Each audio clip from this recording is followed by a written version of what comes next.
All right, we can start. So let's take a look at this first one.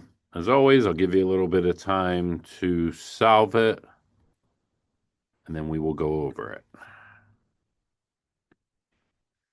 Okay, so this one is an example of something called a literal equation. And what we want to notice is they give us some equation that has several variables. Um, it has some real world representation, but we want to actually try to ignore that because then it just says, what is the value of K in terms of, and then it gives us four answer choices that are all a kind of that equation rearranged. So when you notice something like that, you don't bother reading it because honestly, reading it is just going to make it more confusing. They give these in the context of like physics and chemistry or like other math related sciences. Um, and it's stuff that has nothing to do with the SAT. The part that's SAT related is that we just take the equation and then we just rearrange it. Okay. So we are going to rearrange this to get K by itself. So the goal is to get this K completely by itself. All right. So again, none of that do we need to know through all the words in this problem. The words in that problem are really to try to throw you off. So the way I'm going to do it is I'm going to divide each side by 2 pi. So I get t over 2 pi equals the square root of m over k. And then if I want to get rid of the square root, we can square each side. So this side becomes t squared. We got to be careful. You got to square everything. So it's t squared over 4 pi squared, 2 squared and pi squared. And then this squaring just gets rid of the square root. So I have m over k. Now I think the way that I want to do this, I want to get, again, my goal is to get k by itself. I'm going to just cross multiply. So if I cross multiply this way, I get k times t squared. I'll go over here. And then if I cross multiply this way, I get 4 pi squared m. And finally, if I want to get k by itself, I just divide each side by t squared. So 4 pi squared m over t squared. And now we've gotten k in terms of everything else. So that looks like B. So it's the key is not only to be able to do that, but to ignore a lot of the words in the problem because again, they're there to just distract you. Um, you're just taking the equation and rearranging it algebraically. Okay, questions on that. All right, let's take a look at this one. Okay, so for this one, I want to go over a couple concepts, do it in kind of a normal way, I guess, and then I'm maybe show you a little bit of a shortcut that you could use. Um, So the first concept here is we have to be able to rewrite these radicals in what are called exponential form. So the square root of x is the same thing as x to the 1/2. And let me kind of show that over here. Whenever you have a radical, you can change it to a rational exponent, meaning just a fraction as the exponent. And the power is this number that's here. So there's an imaginary one. And the number that's in front of here, the root that we're taking, that's what goes in the denominator. A square root has just an imaginary 2 there. So that's why we get 1/2. So then we have y to the fourth, z to the fifth. I'm just going to leave those like that for now. And then I have x to the 3.5. Now this one, we have this is y. We have a fraction. The power is 3 and the root is 2. So I get y to the 3 over 2. And then I have z to the 10th. Then we have to know the exponent law where we divide means we subtract our exponents. So the way you could use a calculator at this point if you wanted to. Um, so if we do x to the 1/2 over x to the 3.5, when I subtract those, 1/2 minus 3.5 is -3. So I'm just going to leave it like that. because again, I want it to look like this. The b is going to be 4 minus 3 over 2. That's 2.5. And the z is 5 minus 10, which is negative 5. So if I match that up with what they gave me, x to the a, y to the b, z to the c, then you can see that a is negative 3, b is 2.5, and c is negative 5. So I want those three values added together. So negative 3 plus 2.5 minus 5, or plus negative 5, that all together should be negative 5.5. So that should be the final answer. So first, questions about that. How come with the y you can't just like put it on top of the 3/2? Wait, say that again? How come for the y you can't like put it on top like how you did with the x and a half? Oh, you mean like put it up here in the numerator? Yeah. Well, just because this y, like this is in the denominator Oh, okay. and this is in the numerator. So yeah, the fractions don't have anything to do with that. They're just that's just where they currently are, so they just stay there until we subtract. Oh, okay. Okay. And then if you can get to the point where you just know you don't actually have to like write this. You just know what these exponents are. So you just know this is 1/2 and this is 3/2. And then you realize that you're just subtracting to get A and then subtracting to get B and subtracting to get C. And then you're just adding them all together anyway. Like another way to do this, I'll show you. I mean, the problem's going to go away, but basically, you just take each exponent, subtract. So, like for A, what we did was 1/2 minus 3.5, and then plus, and then B, we did 4 minus 3 over 2. And then for C, we did 5 minus 10. And then I just used Desmos or your graphing calculator. I like Desmos because it just actually your graphing calculator would do the same thing, but Desmos is just easier to put in fractions. And if we wanted the fraction, we could do that, but we don't need to here. Negative 5.5 is fine. So if you can get to that point to just know what exponent laws to use, but just actually type it all into Desmos. So we're not using like the Desmos graphing part, but if you could just type it all in here, that again would be quicker. Okay, try this one. This is another one related to exponent laws. I don't know why this one didn't have time. I'll just do a minute. We start with some exponent laws, and then they layer just more information. So kind of forget about the last part of this at this point. Let's just look at what each one of these tell us. So again, in these harder problems, it's all about finding like kind of like an avenue to get started. So we know that our exponent laws, we talked on the last problem where dividing led to subtraction. Here, multiplication leads to addition. So these two exponents get added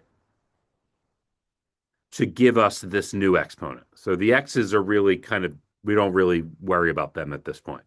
All right, so when I add the negative 2m plus n, that has to equal 4. Likewise here, when I add the n over 2 plus m, that has to equal 6. So that's the first part of this problem, is coming up with that system. Now, um, it's up to you how you want to solve this system.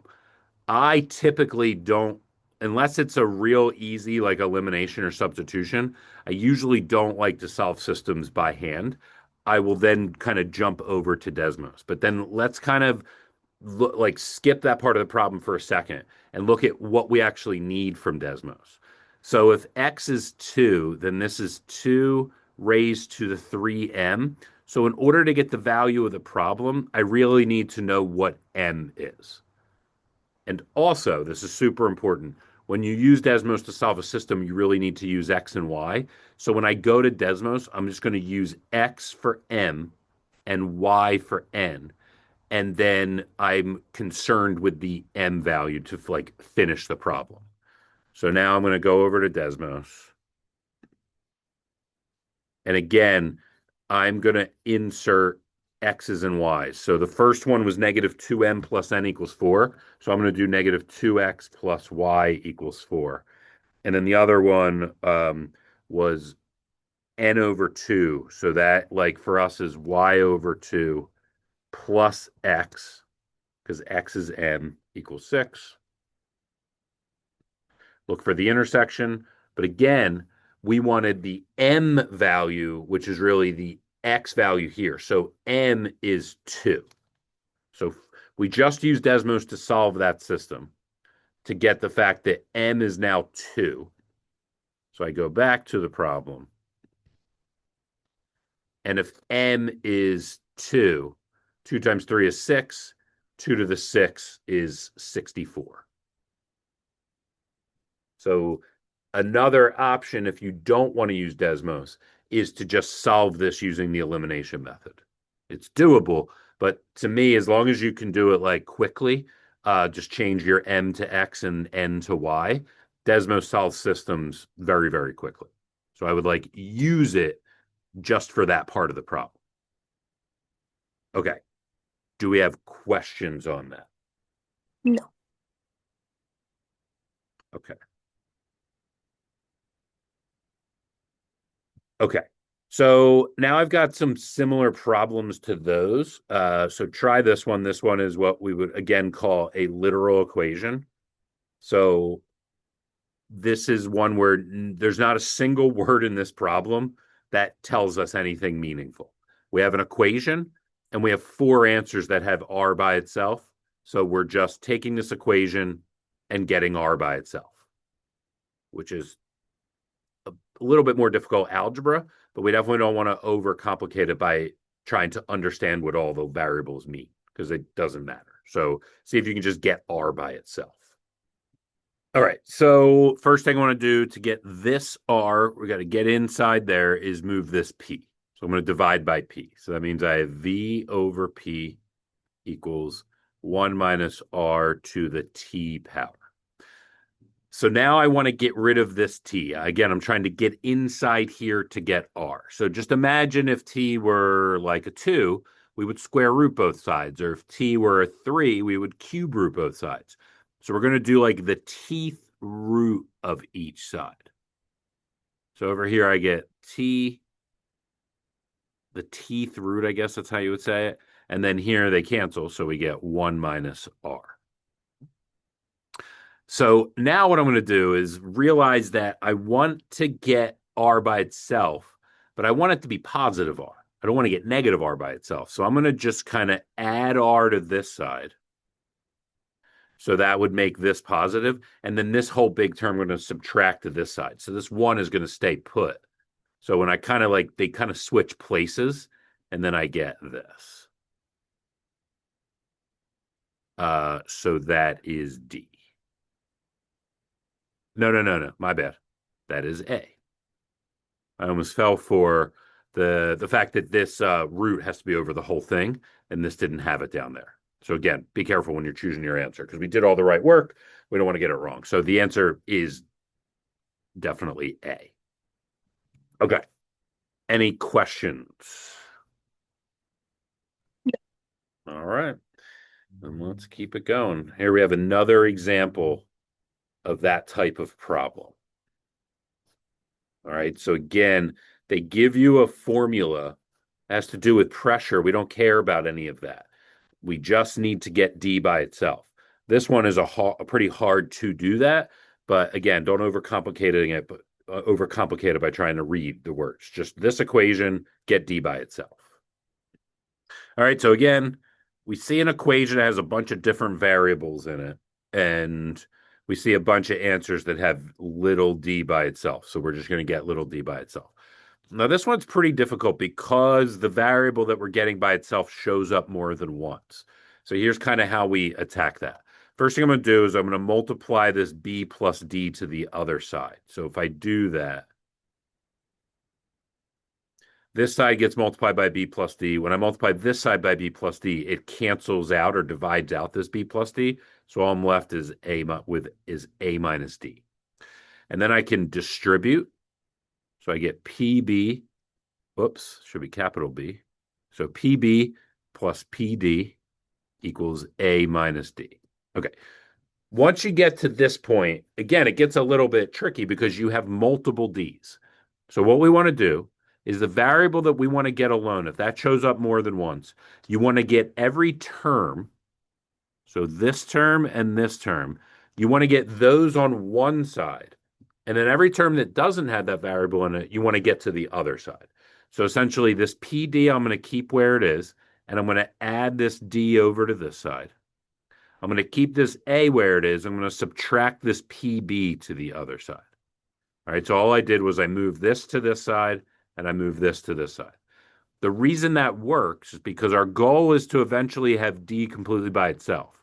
Well, if every term on this side has D's in it, which we've made happen by moving them all to one side, we can factor the D out. So I take out a D and I get P plus 1, just a little like the reverse of the distributive property. Whoops.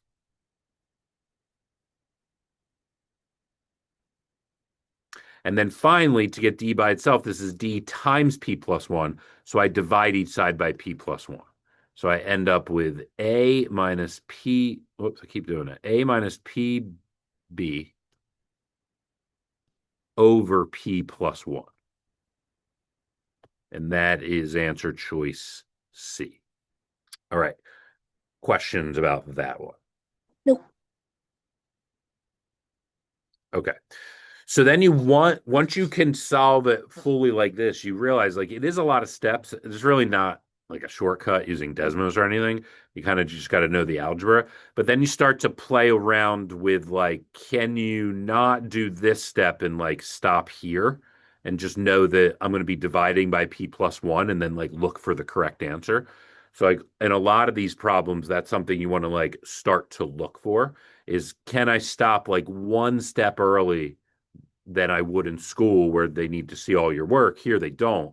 Um, Stop like one or two steps early, finish the problem more so in your head, and also like finding the one that matches that. All right. So then you could like save a little bit of time on a problem like this. Okay.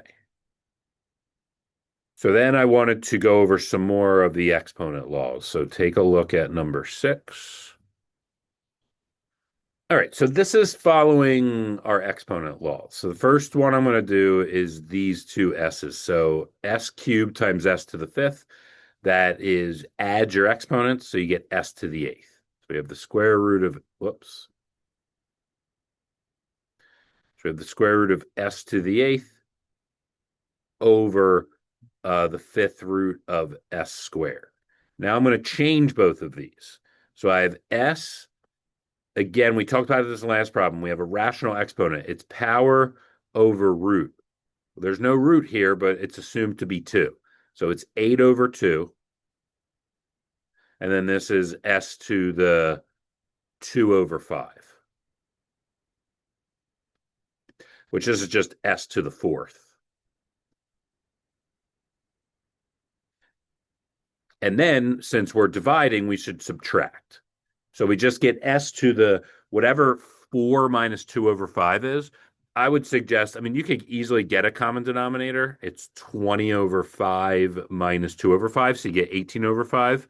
But if you're spending any time on that, I would just throw that in Desmos to fraction or like TI-84 and convert it back to a fraction.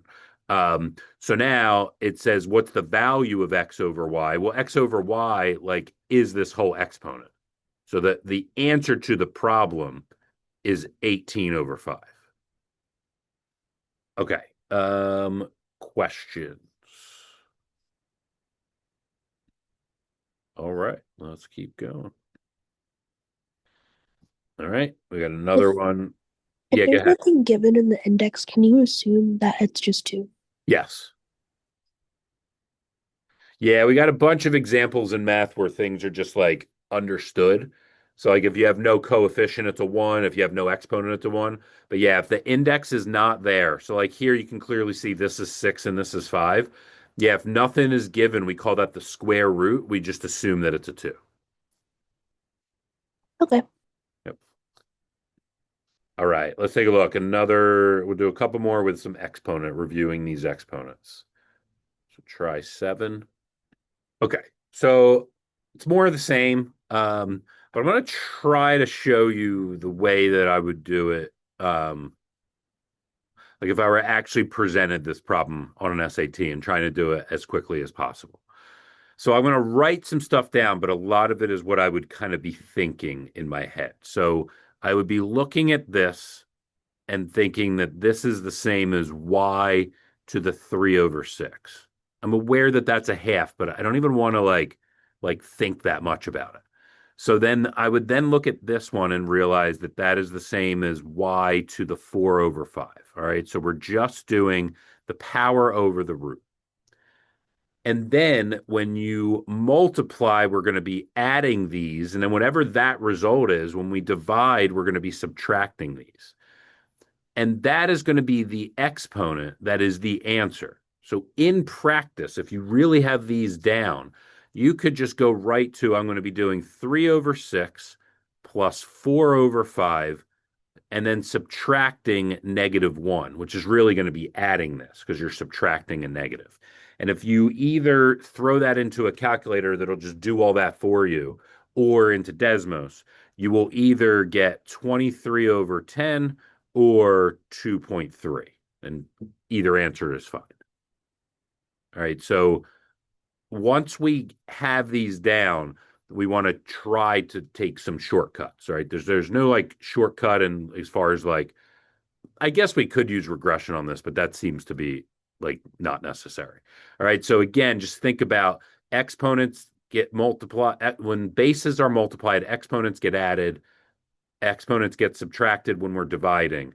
And so if we can kind of just do all that in one step, as well as like converting it, we can save time.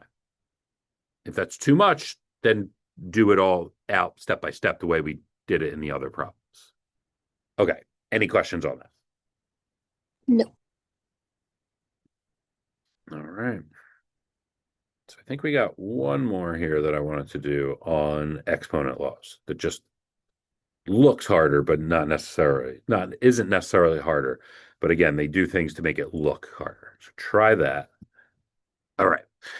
Yeah, this one's pretty tough. So the first thing is to kind of not fall for some of the things that they're trying to do to make it more complicated. There's a 41K here and a 41K here and a 41K here. All right. So they're all the same. So that part of the problem almost becomes meaningless. But I will still, I mean, you could replace it with a whole different variable if you wanted, but I sometimes when I do that, that is confusing. So, but I just want to note that they all have a 41K in it. So I'm just going to write that, but I don't really care about it. What I care about it is that this is the eighth root of that. So that's like to the first power and then the eighth root. So this is to the 1/8. Then that's being multiplied by 41K. And again, I don't care about the 41K. I care about this. This is the 12th power over the ninth root. So that's 12 over 9. I'm not going to waste my time reducing because I'm going to just use a calculator anyway to figure out what that ends up being. So then I know from what we talked about before, when I multiply these, again, my base stays the same. And when I add these, well, this part I just did in the calculator. And when I added them, I got 35 over 24. So that's the first thing. Again, none of it is hard to do. You're just adding two fractions that came from converting it to like exponential form from radical form. It's just, again, this 41K is just making it look more complicated. And then they're saying that's equivalent to this. Well, again, of course, the 41K is there, so we ignore that. We need our exponent of 35 over 24 to equal the exponent here, which is 25x. And then we're just solving that equation for x, which again, I would just use a calculator for this. I would take this, whatever it is, it ends up being some like 1.458. and then dividing it by 25. And then if I divide that by 25 and I convert it back to a fraction, the answer I got was 7 over 120, which is acceptable. And you get 5 characters, so it would be the 7, the fraction slash, and then 120. So this is how I would leave my answer. Okay, questions on that one? Okay, let's keep going. And now I have a new kind of type of problem that I wanted to go over tonight. These all have to do with the types of solutions to a quadratic, some of which Desmos is a good option, and some of which we need to do like a different kind of more school way. So take a look at number 9. All right, so the point of these last problems that we're going to do is to kind of just go over when you have a quadratic and they're asking you about the number of solutions. If we're going to do it using Desmos, which is how I'm going to do this problem, we just have to know kind of going into it that you have 3 options. So all quadratics are going to have a shape as the parabola. And the number of solutions where it's equal to 0 is the number of x-intercepts. So we could either have, this one would be 2 solutions. This one would be 1 solution. And this would be an example of no solutions. We'll look at it from a different perspective on another problem. But when there is a multiple choice problem with these, I tend to go for using Desmos. So all we have to do is pretty much throw this into Desmos, plug these values in for the slider, and then we want there to be exactly 1 solution. So we want it to just hit the x-axis once. So let me go to Desmos. I'm just going to plug in the negative 9x squared plus 30x plus c, make that a slider. Then I'm going to change c to 3, which is the first answer choice. It's also important that I'm like centered. So this is the wrong answer because it goes through the x-axis twice. Then I plug in 0, which is answer choice 2, which is still 2 times. Then I plug in negative 25. This looks better. But if you're, it definitely is correct because it has just this 1 x-intercept. But if you really are concerned that like maybe that like just went over, then you could try the last answer choice, which is negative 53, which is clearly like wrong. This doesn't go through at all. So negative 25 is the correct answer because it only hits the x-axis once. So we go back. Because again, we're looking for 1 solution, which is this case. That happened in Desmos when we plugged in negative 25. Okay, questions on that? All right, so now we look at a similar problem, not the same because this one's no solution, but it's related to the same concept. It's the number of solutions to a quadratic, but this one is not multiple choice, so we're going to do it a different way, but try it first.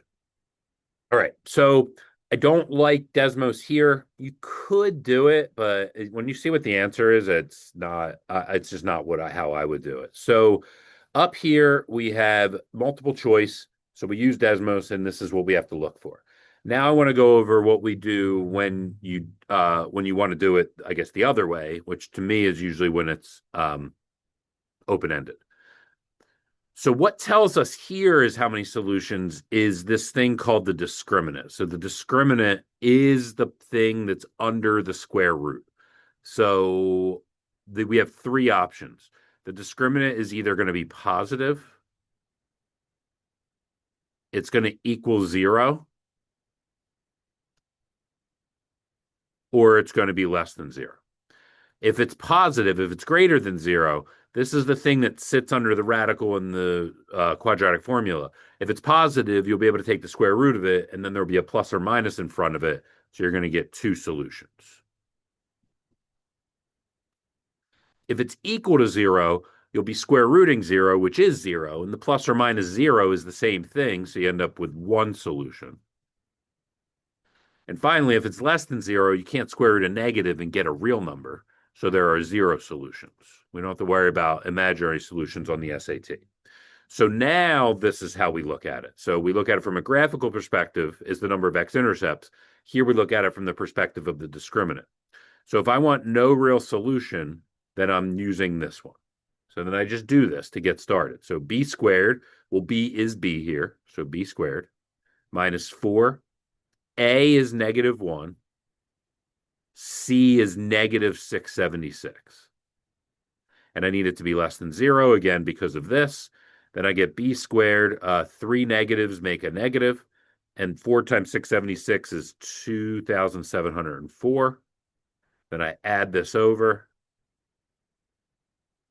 Finally, square root both sides. I know it's a positive integer, so that'll be important. So when I square root both sides, I only need to worry about the positive. Square root of 2,704 is 52. And it has to be an integer. So the greatest integer that it can be is actually 51, because if it's less than 52, it can't be 52. So then the largest it can be is 51. And that's why I said it had to be an integer. So it can't be like 51.9 or 0.99 or anything like that. So the answer to the problem is 51. Okay, questions? All right, let's do 2 more and then we'll be done for the night. So take a look at this one. Again, we have no multiple choice. So I would suggest using the discriminant on this one. So try that.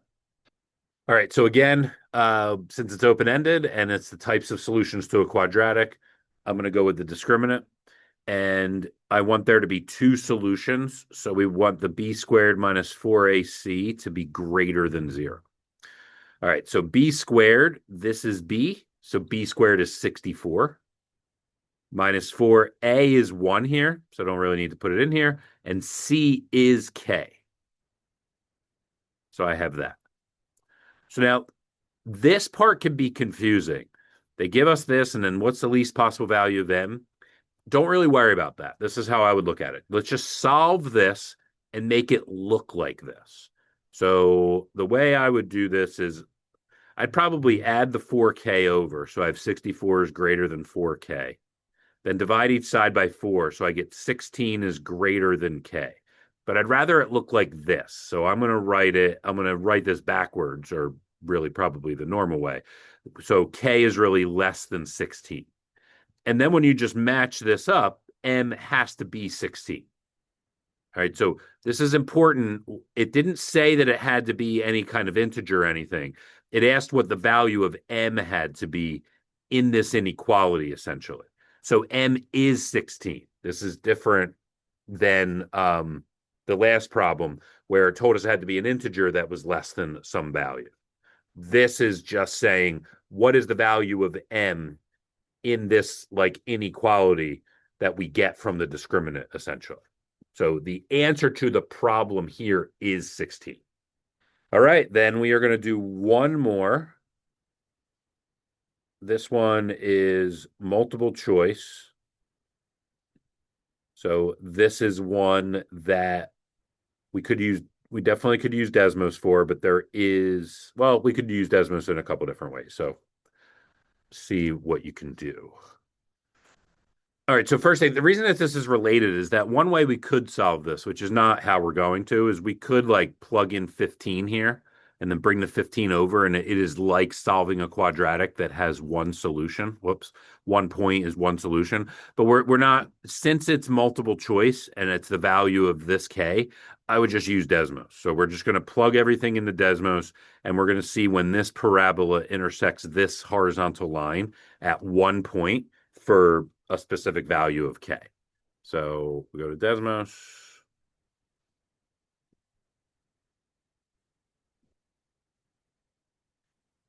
So first one, we just do negative x squared plus kx minus 10 and add the slider. Second equation, we're going to write y equals 15. That should give us a horizontal line. And then we are going to change the slider to the answer. So the first answer is negative 10. That looks pretty good. So we're looking for one solution here. So this one intersects it at one point. So that's the answer. But to see why the other answers are wrong, if we do -8, you can see that doesn't intersect at all. If we do 8, that also doesn't intersect.